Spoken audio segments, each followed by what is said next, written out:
Proof dancer देखिए हमारे घर पे सब लोग आए हुए हैं। देखिए इन लोगों ने भैया सपोर्ट मांगा। क्या नाम है आपका? आप कहाँ से आई हैं? हम धपाप से आई हैं। हाँ। थैंक यू भैया। देखिए धपाप से आई हैं। आपका चैनल क्या नाम है? शिल्पा निषाद ऑफिशियल। शिल्पा निषाद ऑफिशियल। आपका क्या नाम है? सुदामा निषाद। सुदामा निषाद 62। आपका? हमारा नाम सुनीता निषाद। जोर बोलिए, जोर बोलिए। सुनीता निषाद 44 1 44 तो हमारा नाम है, हमारे चैनल का नाम है लीलावती निषाद यूपी 44। आप बताइए। हमारे राम स्वरूप भाई हैं, बुलाए हैं। हमारे चैनल है रंजना निषाद ऑफिशियल।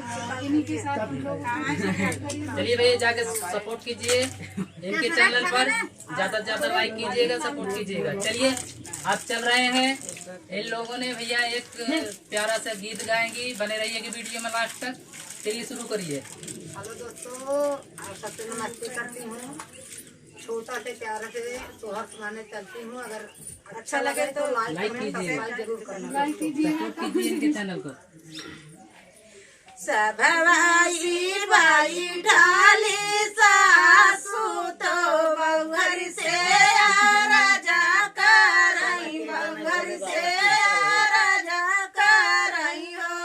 सब भाई ढाली सासू तो बउहर से राजा करई, बउहर से राजा करई हो।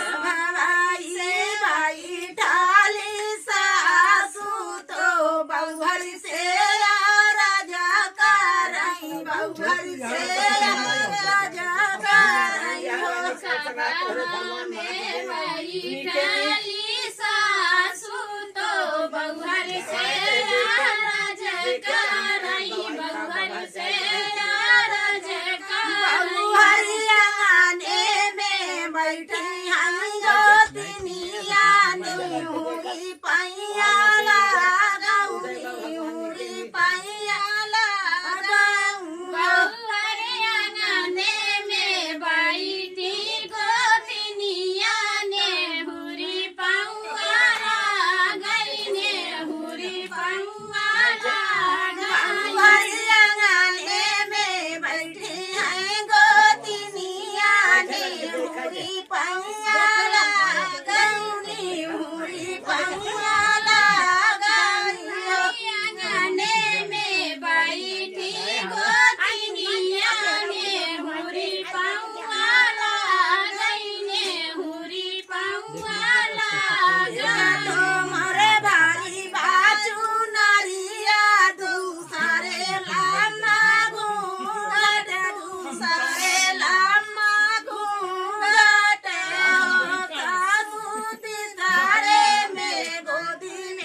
बंद करो।